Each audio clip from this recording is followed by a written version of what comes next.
Hi, I'm Michelle Vickers. And I'm Christine Beverly. Welcome to the Consciousness Insider. We have another really great question this week from Stephanie. Stephanie writes, "Hi Michelle, I often have questions that are connected back to what is shared in the Bible, as it is what I've been exposed to for so much of my life. Were the first two people on earth actually the so-titled Adam and Eve? And if so, when approximately were they actually placed on earth in human form? I'm assuming the timeline is different than in the Bible. Were people around when dinosaurs were? Were the first humans on earth in full connection with their souls and the soul of the universe? When exactly did people start becoming disconnected with their souls and the soul of the universe? Also, how does God want us to view Him and communicate with Him? Does He really want people to put their energy into worshiping Him? So many things I'm curious about. Thank you, Stephanie." Hi, Stephanie. These are amazing questions, and I'm a little bit nervous to answer them, but I'm also really excited because I get to learn in a whole new way. So the first part of your question, we're gonna talk about that first. Adam and Eve, were they the first? It's really interesting because ultimately humanity was created as an extension of the experiences that were already being created. So first there was, the universe was created with the intention to explore consciousness on a whole new level. So every universe is created with a different intention. That's what this intention was. So it was consciousness on a whole new level. Super cool.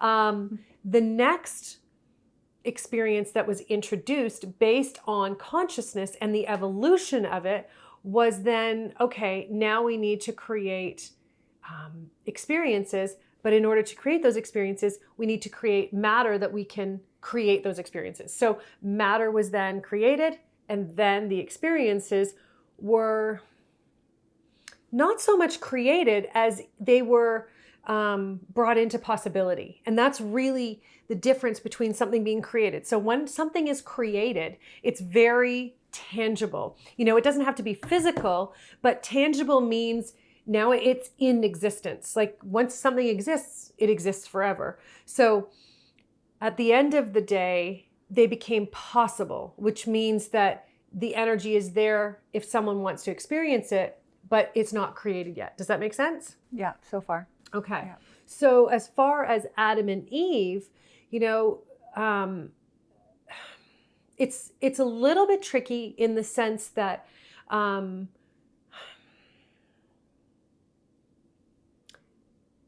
there are high souls for each life stream. Okay, so there's a high canine, a high feline. There's also a high soul for humans, but it turns out that there's a high soul for male humans and a high soul for female humans, which is really cool and really interesting, especially for, people who don't feel comfortable in their bodies, which is also very interesting.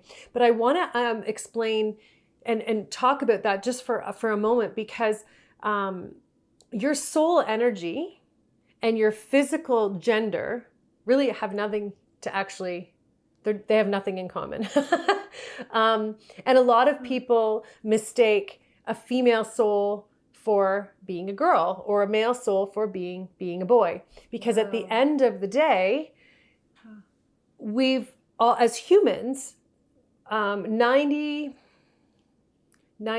to 99% have come back over and over and over again to have so many different life experiences, many of which are different genders, and that is really, I think, one of the biggest misinterpretations. So, as far as Adam and Eve, there was absolutely a creation of one of each so that the Creator could see His creation and allow it, to see if it was enough, right? Like with everything that's been created, you have to give it a chance to evolve. So it can't evolve until there's one. Does that make sense? Until there's beings that are interacting with the creation, or I'm not...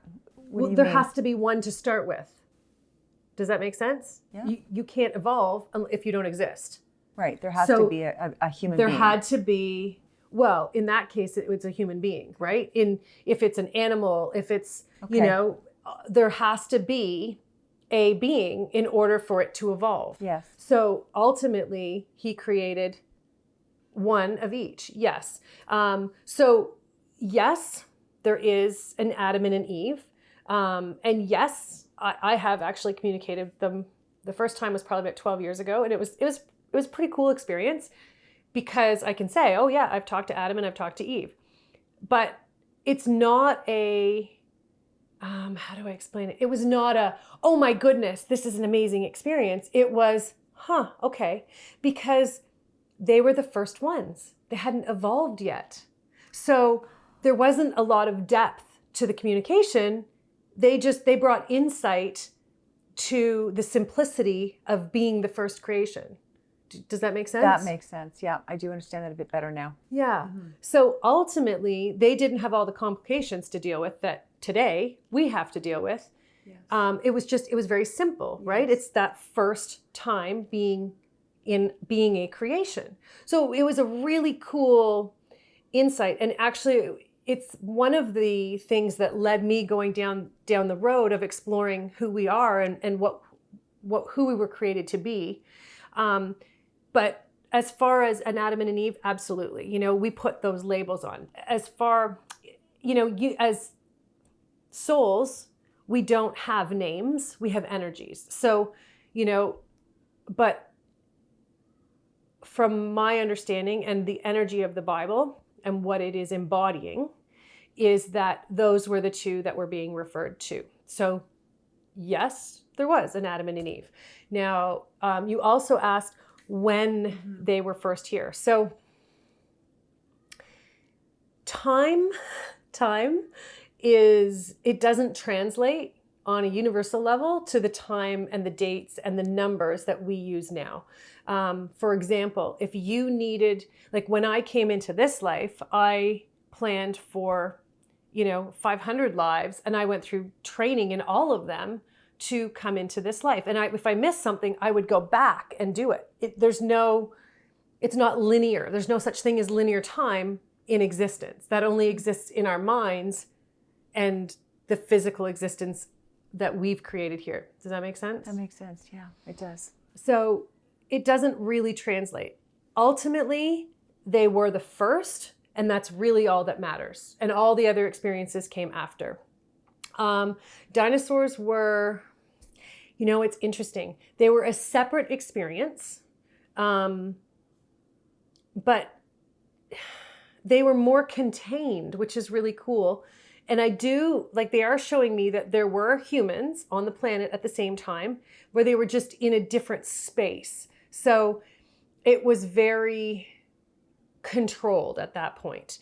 And at that point, yes, humans they were fully aware. So they did understand really everything. Nothing was hidden. So they understood all of the questions you're asking now. With anything that was ever in existence, they had full access to all of it. So, they knew about dinosaurs. They knew all about them, but way more than we know now, which is kind of funny because science tells us we're so advanced with our understanding of everything when really we're extremely far behind because we're trying to use our minds to figure things out.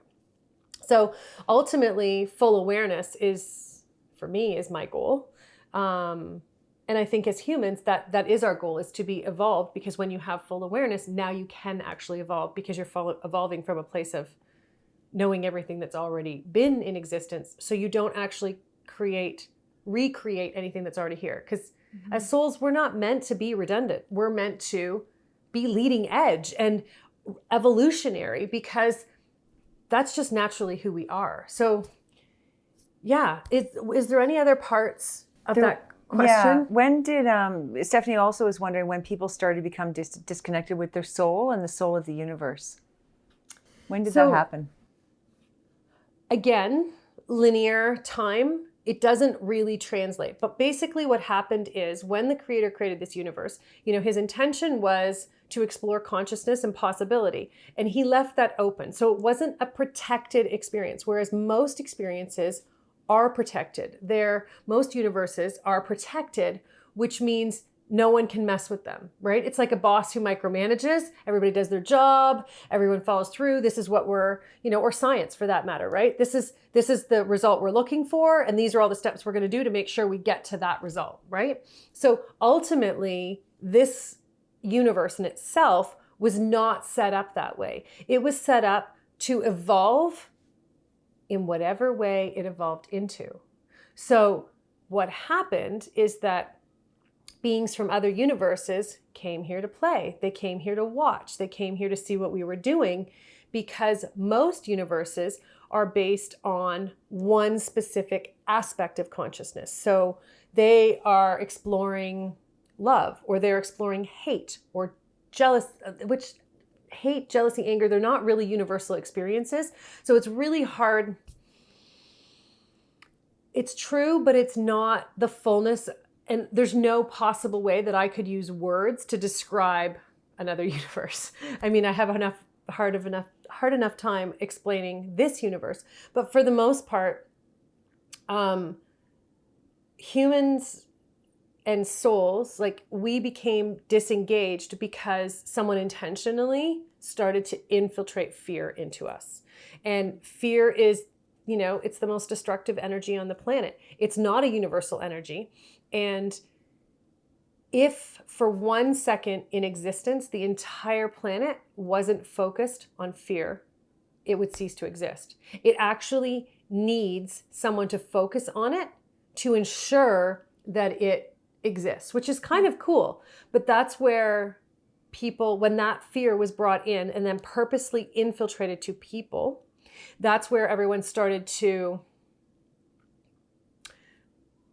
lose their connection, basically by, I don't know, it's like losing their train of thought, losing their ability to be in connection with themselves, right? By second guessing. When you second guess what you're feeling and what the energy is, then you're second guessing your instincts, you're second guessing all of it. Yeah. So it just doesn't exist anymore. Yeah. Yeah. Stephanie was also wondering how God wants us to view him and communicate with him. Does he really want people to put their energy into worshiping him? So the first thing that I want to touch on here, because so many people, and I hear it because, I've studied so many different religions, so many different belief systems. And there's a lot of people out there that A, don't believe that God exists, B, that believe God is a woman. So here's the reality and here's the truth about God. So first and foremost, to me, how I look at God is he's the creator. And to me, he absolutely has a masculine energy. What that means is this universe was created with an energy that is comfortable in being. So masculine energy is just about being. There's a lot of people that talk about the divine masculine, the divine feminine. The reality is it has nothing to do with genetic or gender. Thank you. Whew, good. Thanks. It has everything to do with the masculine is about being just comfortable in being, whereas the feminine is about being comfortable in the flow. And this universe was created billions and billions and trillions of years ago with the beingness in mind. So it was a very strong-willed universe.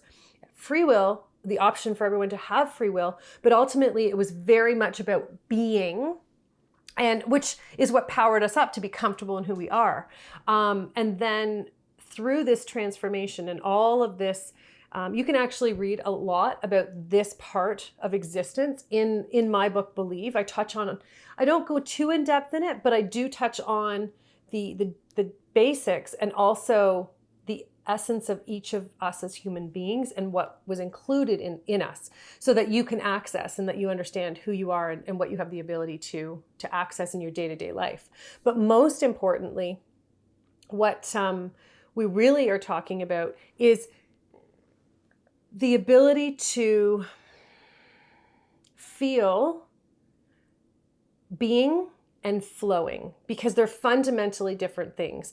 And this universe switched over into a balanced universe that has both within the last decade, which is fascinating because there were a lot of souls here that were coming in to help facilitate this shift and this transition of people becoming once again conscious. But they realized that they needed that balance of both. But it's really cool because before that, a lot of feminine souls were actually coming in, especially over the past 50 to 60 years, and a little bit more, but they really amped up in the last little while, which means that when this universe shifted from predominantly masculine to balanced, now all of those people that came in to help that were feminine souls were able to be fully empowered because they couldn't fully be who they were until that dynamic shifted. It's pretty cool, eh? So cool. Yeah. Yeah.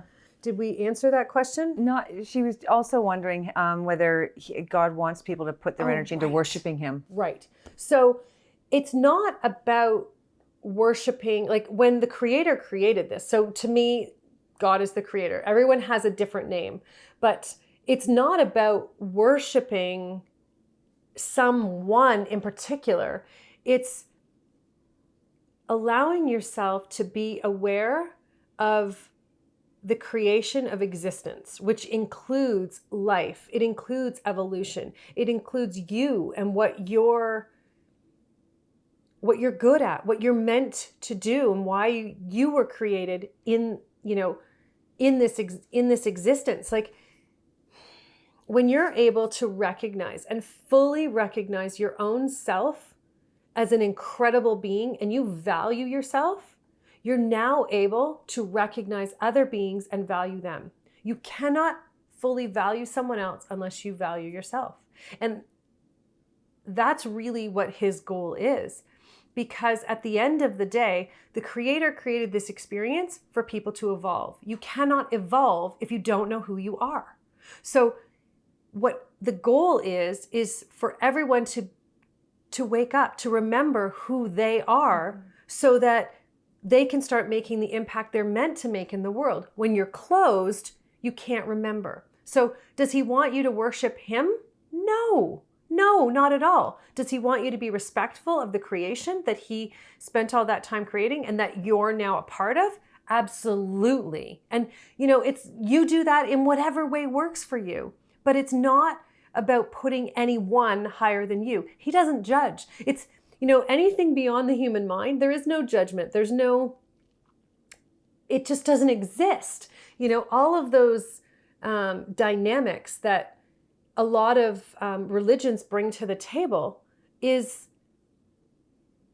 not even that it's outdated. It's that it doesn't exist.